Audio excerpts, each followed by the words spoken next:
levante a sua Bíblia o mais alto que você puder. Olhe bem para a pontinha dela e declare comigo assim: esta é a minha Bíblia. Eu sou o que ela diz que eu sou. Eu tenho o que ela diz que eu tenho. Eu posso fazer o que ela diz que eu posso fazer. Hoje eu serei tocado por esta palavra. E que a minha mente esteja aberta, o meu coração esteja receptível para receber a palavra, a viva semente, palavra de Deus.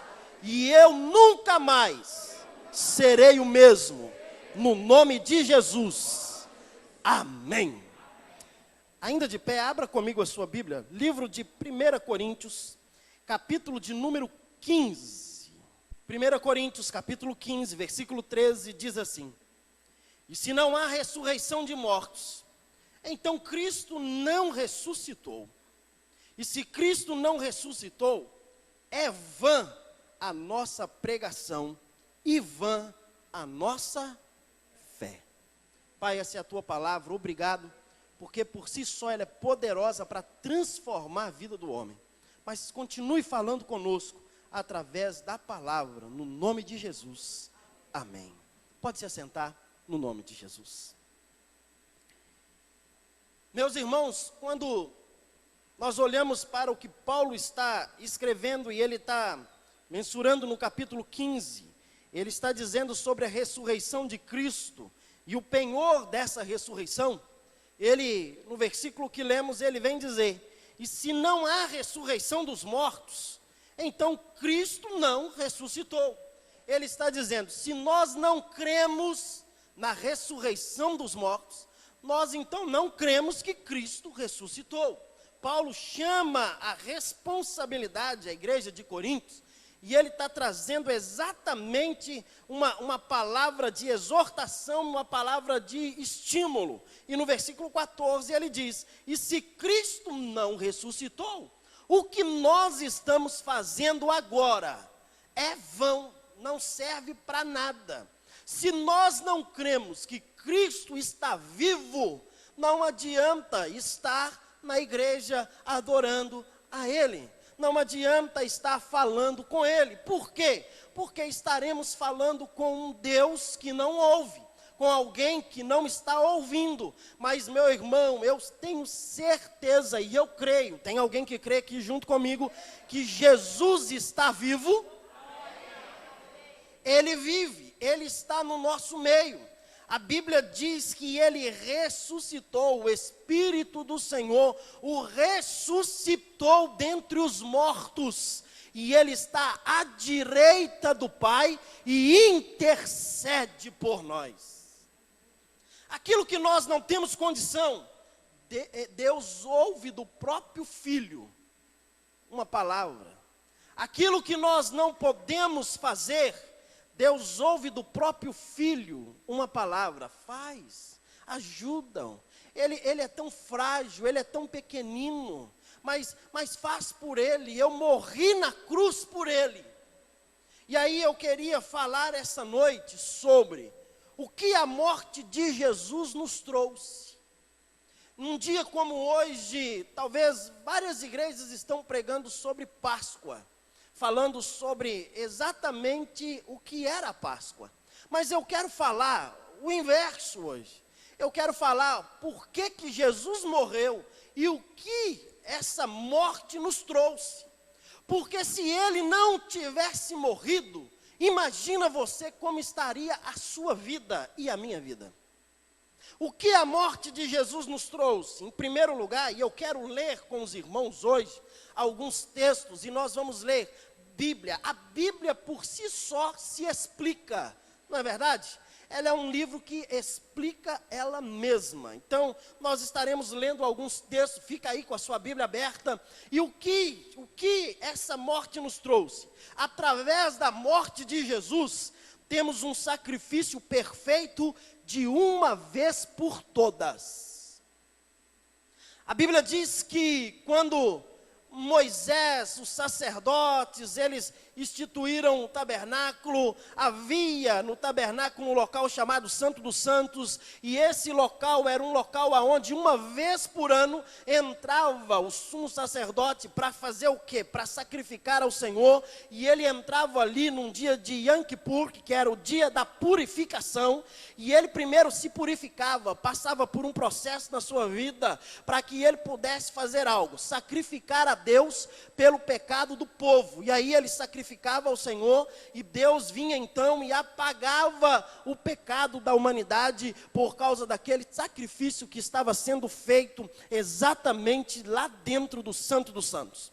Isso acontecia e o povo tinha que levar, a Bíblia diz no livro de Êxodo, livro de Números, livro de Deuteronômio, vai nos falar sobre isso. Ela vai dizer que vinham e traziam até o pátio, entregavam ali as ovelhas. A ovelha não podia ter mancha, não podia ter defeito, a ovelha tinha que ser uma ovelha perfeita, e eles traziam, entregavam aquela ovelha, e o sumo sacerdote, o sacerdote ia e ele sacrificava aquela ovelha. Então ele fazia algo, ele fazia com que aquele sangue que era derramado chegasse até as narinas de Deus com um incensário, e ele então fazia o sacrifício pelo povo. Veio Jesus, e Jesus vem exatamente para se tornar esse sacrifício. E a Bíblia diz, Hebreus capítulo de número 10, abre comigo aí a sua Bíblia. Eu disse que hoje nós iremos ler muitos textos, então você abre comigo a sua Bíblia, Hebreus capítulo 10, o versículo de número 1. Diz assim: ora, visto que a lei tem sombra dos bens vindouros, não a imagem real das coisas, mas jamais pode tornar perfeitos os ofertantes, com os mesmos sacrifícios que ano após ano, perpetuamente eles oferecem. De outra sorte, não teriam cessado de serem oferecidos, porquanto os que prestam culto, tendo sido purificados uma vez por todas, não mais teriam consciência de pecados. Entretanto, nesse sacrifício, faz-se recordação de pecados todos os anos, porque é impossível que o sangue de touros, o sangue de bodes, remova pecados.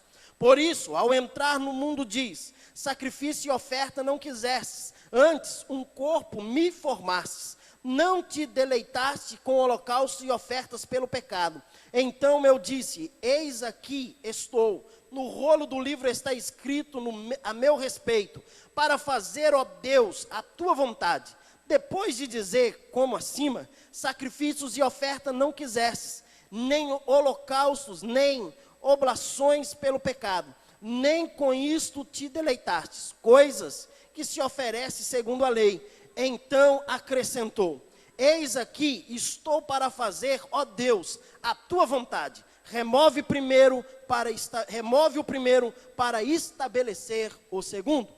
Quando eu olho para o texto escrito aos Hebreus, no capítulo 10, nós entendemos algo. Nós entendemos que Jesus vem, e ele vem para expiação, e essa expiação feita, uma expiação permanente. Ele não vem mais para uma vez por ano estar entrando no Santo dos Santos para poder sacrificar, para poder trazer purificação dos pecados da humanidade. Não, ele vem para fazer algo. Ele vem para, de uma vez por todas, ele ser esse sacrifício, e ele mesmo se entregou para ser esse sacrifício. Diz a Bíblia, Mateus, Marcos, Lucas, João, os evangelhos, nos relatam a história, a vinda de Jesus até a sua morte, o seu dia, o dia da sua crucificação. E a Bíblia relata que ele mesmo se entrega. Quando ele está na cruz, ele olha para o Pai, ele clama ao Pai e ele diz: Eli, Eli, lama sabachthani, que quer dizer: Deus meu, por que me desamparastes? Por que eu estou vivendo isso? Mas ele olha para a humanidade, ele contempla a humanidade, e eu posso conjecturar e dizer que naquele dia ele olhou para mim, ele olhou para você, ele estava nos vendo, que nós não tínhamos direito, que nós não tínhamos condições alguma, que nós não tínhamos condições de absolutamente nada, e que sangue de bode, de touro, de cabrito, de ovelha, já não mais poderia purificar os nossos pecados. Então ele abre os seus braços naquela cruz, olha para o Pai e ele diz: tetelestai, que quer dizer, está consumado. Ele começa a dizer: olha, o que eu vim fazer pela humanidade, o que eu vim fazer pelo Mateus, pelo Euclides, pela Tânia, pela Raquel, pelo Antônio, pela Maria, pelo Anderson, o que eu vim fazer pelo Fernando, o que eu vim fazer por vocês, naquele momento ele com os braços abertos, olhando para Deus, ele diz: está consumado, e a ti, ó Pai, eu entrego o meu espírito. E diz a Bíblia que naquela hora ele se entregou. A morte não pôde deter o Senhor. Por quê? Porque ele se entregou a ela. O capítulo 15 de 1 Coríntios, abra comigo aí a sua Bíblia, 1 Coríntios capítulo 15.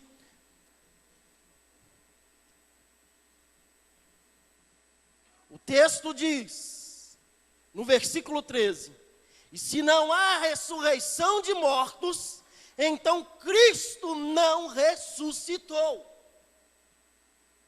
Paulo vem descrever e vem falar de algo que eles estavam pensando que não existia. E ele vem declarando e ele vem dizendo: agora, se Cristo não ressuscitou, é vão a nossa pregação, é vão o que nós estamos fazendo. E diz a Bíblia que ele, o Senhor Jesus, ao terceiro dia, no domingo pela manhã, ele estava fora daquele sepulcro. Vieram Maria Madalena e as mulheres, e elas vêm ao encontro, procurá-lo para chorar ao túmulo, para chorar aonde estava o corpo. E quando elas chegam e elas começam a chorar, e elas começam a se lamentar, ela vê um ser resplandecente sentado em uma pedra, e elas olham para ele e diz: mas onde puseste o nosso Senhor? Aquele ser olha para elas, aquele anjo, e ele diz: olha, ele não está aqui, porque ele ressuscitou.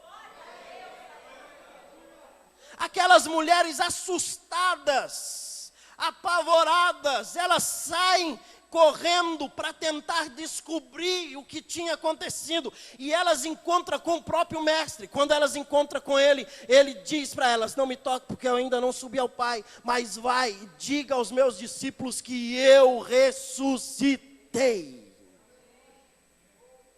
Quantos creem que Jesus está vivo aqui, meu irmão? Ele vive. Há uma canção que nós cantamos: porque ele vive, posso crer no amanhã, porque ele vive, temor não há, mas eu que a minha vida está nas mãos.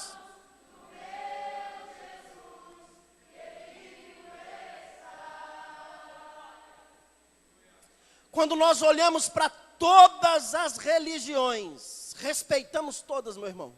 Eu respeito todas as religiões, não sou contra, não. Eu respeito, mas deixa eu dizer uma coisa. Todas as religiões, elas clamam por um Deus, e elas clamam por um Deus que não ouve, elas clamam por um Deus que não enxergam, elas clamam por um Deus que está pregado na cruz, mas eu clamo por um Deus que ressuscitou, que está vivo e está sentado à direita do Pai.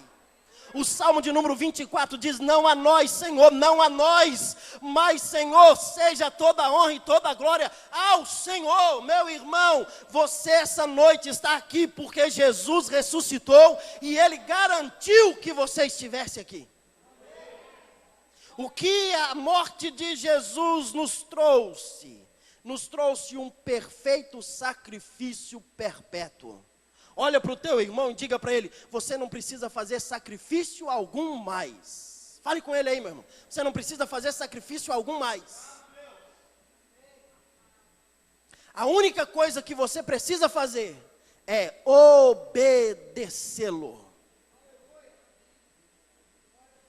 Obedecê-lo. Agora, meu irmão, a segunda coisa que a morte de Jesus nos trouxe, ela nos fez alcançarmos a graça. E o que é graça? Graça é favor que nós não merecemos. Graça é favor que nós não merecemos. João capítulo 1, abra comigo a sua Bíblia. João capítulo 1, versículo de número 17. João capítulo 1, versículo 17, diz assim a palavra: porque a lei foi dada por intermédio de Moisés, a graça e a verdade vieram por meio de Jesus Cristo. Moisés, quando ele sobe no monte, você conhece o texto, Êxodo, Números, relata essa história, Êxodo capítulo 32, quando ele sobe no monte, ele está no monte, ele recebe da parte de Deus, ele recebe as tábuas da lei, e quando ele recebe essas tábuas, eram as leis que ele iria trazer para o povo, e ele estava trazendo direção para aquele povo, e ele traz essas leis, mas quando ele desce, ele não desce para falar da lei, ele não desce para trazer a direção, ele desce porque o povo havia se corrompido. Meu irmão, deixa eu dizer algo, não mudou muito daquele povo para nós. Quantas vezes nós nos corrompemos? Quantas vezes nós deixamos ser levados por situações que estão em nossa volta? Arão era o sacerdote, Arão era que estava cuidando daquele povo. Aquele povo vai a ele e diz: faz para nós um Deus. Arão era para dizer: olha, não posso fazer um Deus, porque nós não servimos deuses, nós servimos o Deus verdadeiro, o Deus de Israel. Mas ele manda e ele diz: traz para mim o ouro, traz os pingentes, traz tudo, coloca aqui que eu vou fazer o Deus para vocês. Diz a Bíblia que Arão pega aquele ouro, ele derrete, e ele tinha na sua mente o molde de um bezerro, e ele faz um bezerro, a Bíblia o chama de um bezerro de ouro, ele faz um bezerro, e ele coloca esse bezerro, e ele diz para o povo: eis aqui o bezerro, eis aqui o Deus que tirou vocês do Egito. O povo estava esperando Moisés, Moisés estava demorando, porque ele estava orando, falando com Deus. Deixa eu falar algo, quem tem um tempo com Deus, muitas das vezes aquele que está esperando, cansa de esperar. Às vezes nós precisamos ter esse tempo, às vezes nós precisamos ter esse momento a sós com Deus, momentos a sós com o Senhor. Agora, o que estava acontecendo no arraial estava acontecendo orgias, no arraial estava acontecendo idolatrias, mas Moisés estava no monte falando com Deus. Deus se apresenta a Moisés e diz: Moisés, o povo que você tirou do Egito, olha Deus trazendo a responsabilidade para Moisés. Moisés, o povo que você tirou do Egito, esse povo é de dura servir, esse povo não se dobra. Moisés, olha, está aí esse povo, Moisés, eu vou destruir esse povo. Moisés olhou para ele e disse: Deus, não vai não. Deus, deixa eu falar um negócio para o Senhor. Se o Senhor destruir esse povo, as nações vizinhas vão dizer que o Senhor tirou eles do Egito para destruir aqui. Por que o Senhor quer destruir esse povo? Moisés, eles fizeram a idolatria, eles estão lá, Moisés clama e diz: não, Senhor, tu não irás destruir esse povo. Se for para destruir, risca o meu nome do livro da vida. Deixa eu abrir um parêntese aqui. Líder que é líder tem responsabilidades.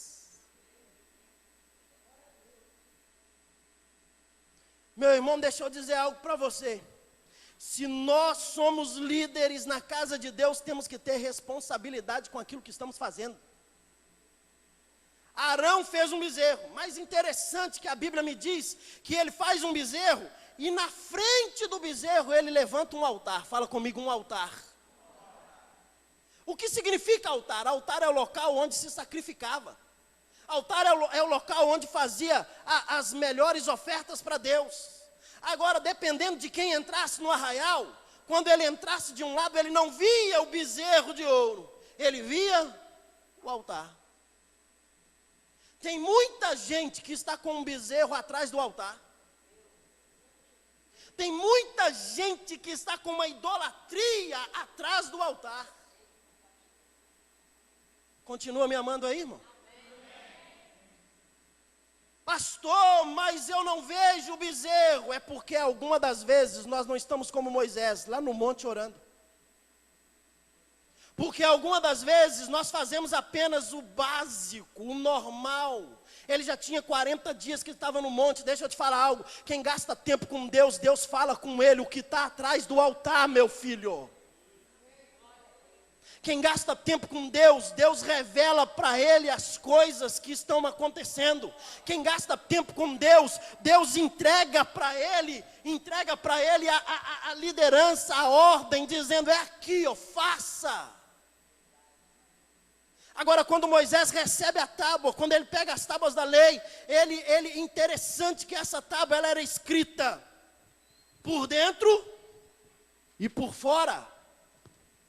Não adianta eu querer trazer essa palavra só para você, meu irmão. Essa palavra serve para mim. Porque antes de trazer para você, as tábuas da lei estão na minha mão e ela é escrita por dentro e por fora. Não é somente o que você está ouvindo, mas é o que também eu tenho ouvido. Moisés desce, quando ele desce, ele chega a Josué, o discípulo amado, o discípulo que estava junto. Josué vem descendo e Josué diz assim, vejo barulho no arraial, uma festa. Existe diferença, fala comigo, existe diferença. Olha para o teu vizinho aí e fala com ele, existe diferença de quem gasta tempo com Deus e de quem só observa. O que Josué estava fazendo, irmão? Estava lá no pé do monte observando, esperando. Esperando o quê? Esperando Moisés descer para eles descerem junto.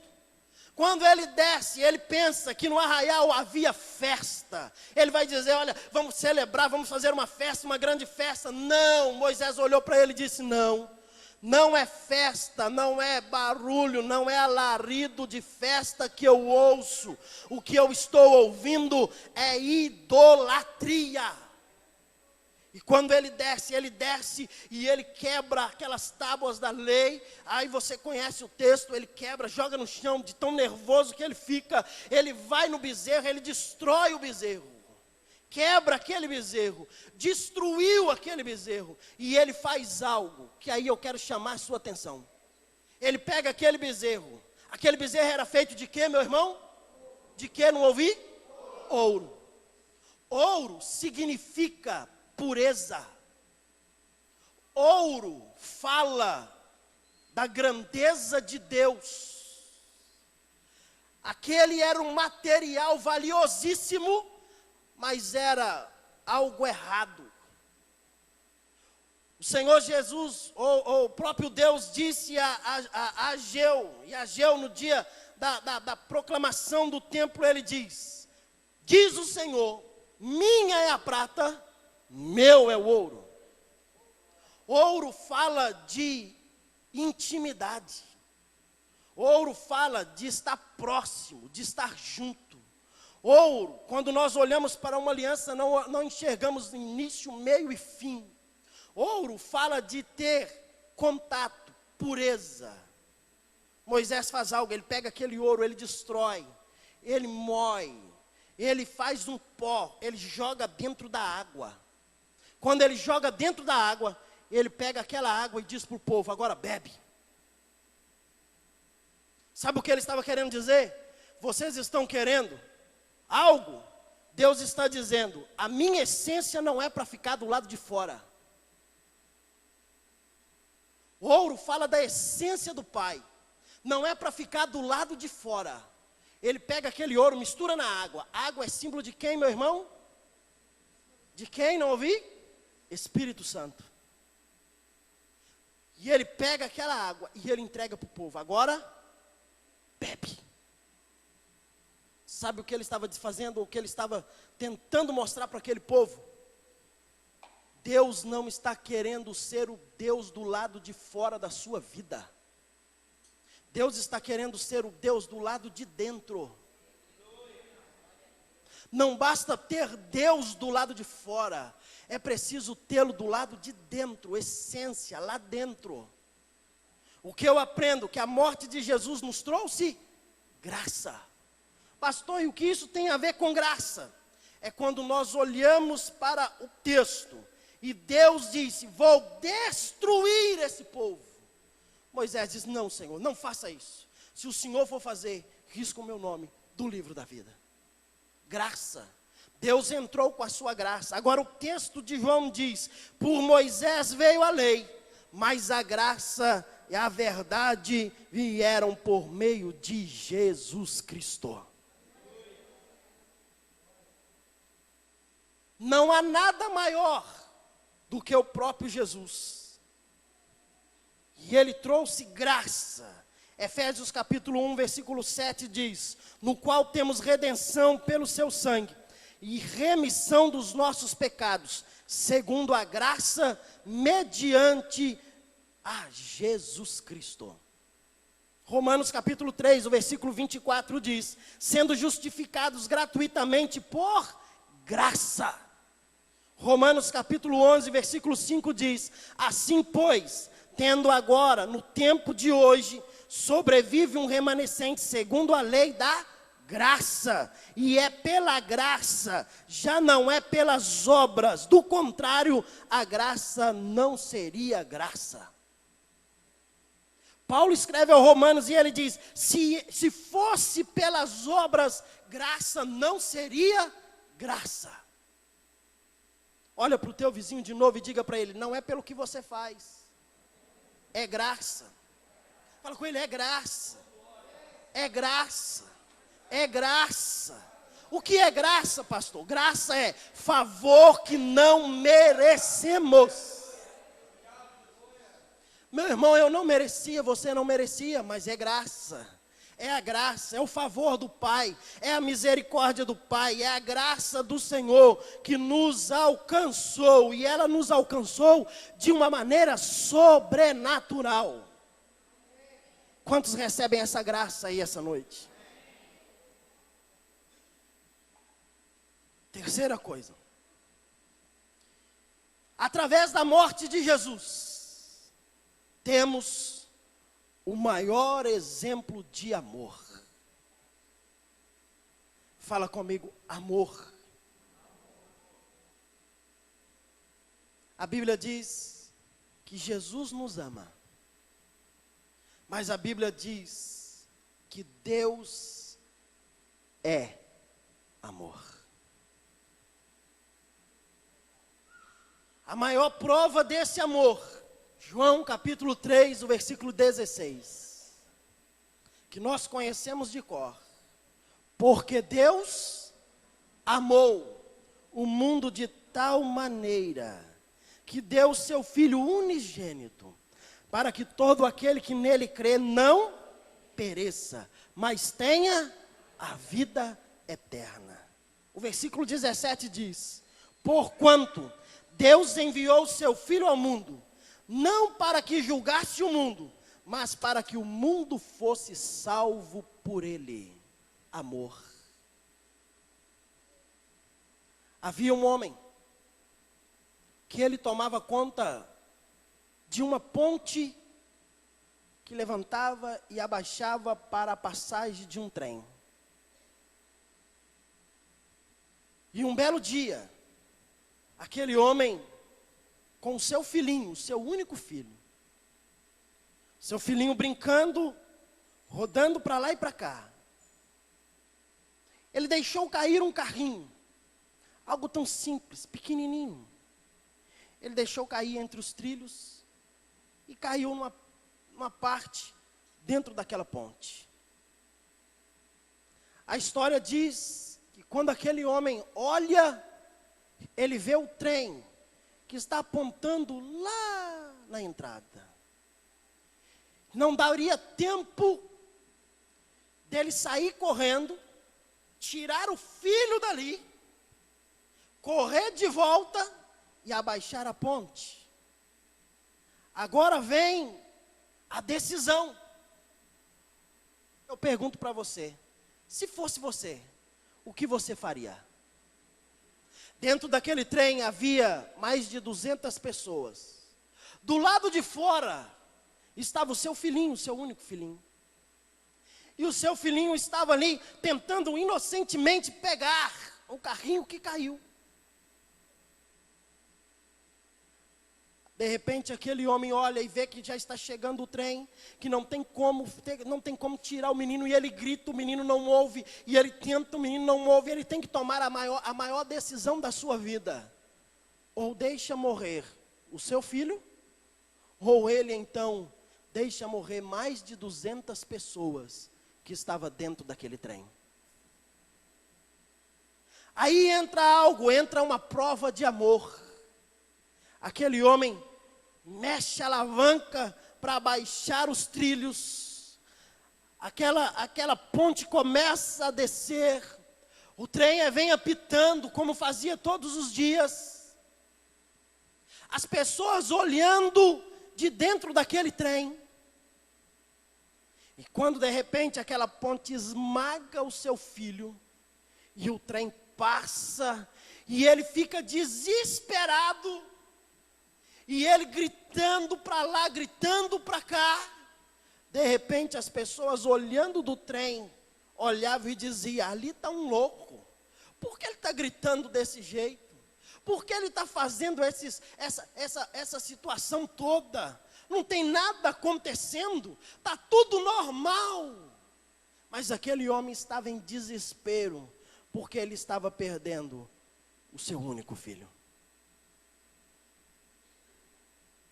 Porque Deus amou o mundo de tal maneira, que deu o seu filho, o seu único filho, para que todo aquele que nele crê, não pereça, mas tenha a vida eterna.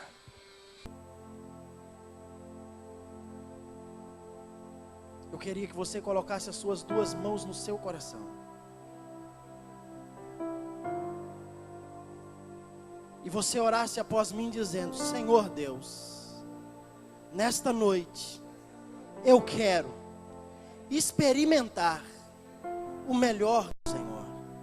Eu quero viver esse tempo. Para isso, Pai, eu entrego o meu coração ao Senhor. Eu quero agradecer por essa prova de amor que o Senhor me deu, entregando o seu filho, o seu único filho, a morrer na cruz, para perdoar os meus pecados. E eu quero receber esse perdão nessa noite, no nome de Jesus.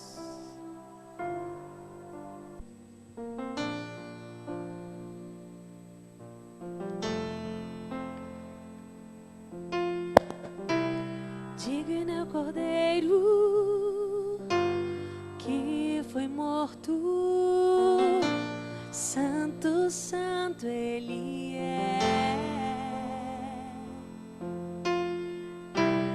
Um novo cântico ao que se assentar sobre o trono do céu. Digno é o Cordeiro que foi morto, santo, santo Ele é. Um novo cântico ao que se assentar. sobre o trono do céu. Santo, Santo, Santo, Deus Todo-Poderoso, que era e há de vir. Com a criação eu canto louvores ao Rei dos Reis. És tudo para mim e eu te adorarei.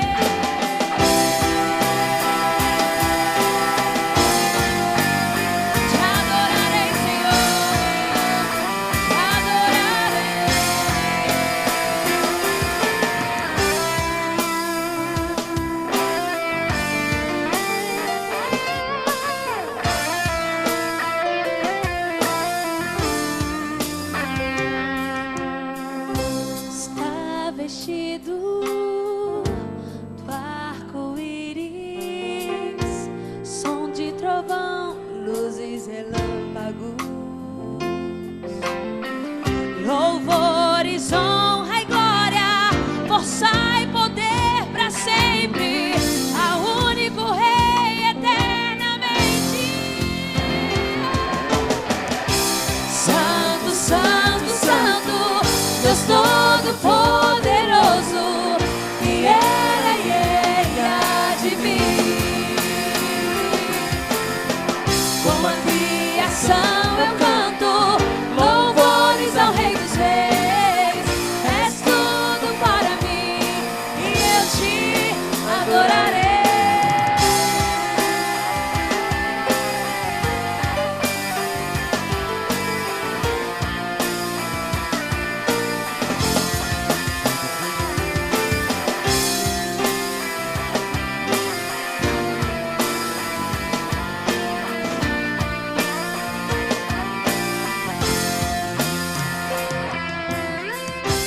Maravilhado, extasiado, eu fico ao ouvir teu nome.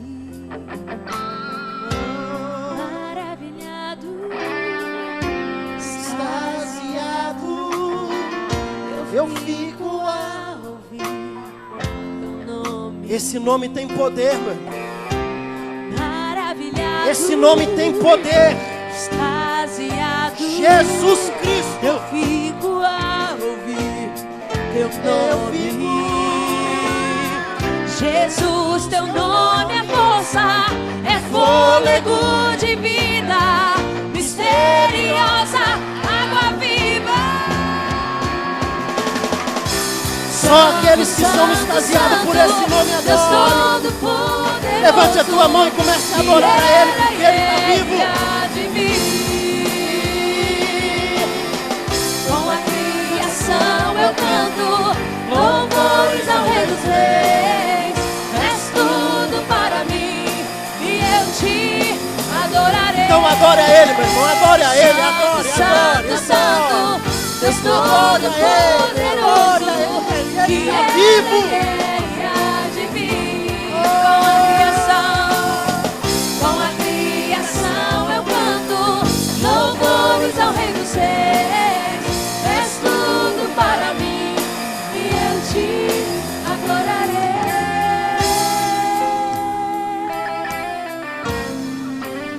Te adorarei, Senhor.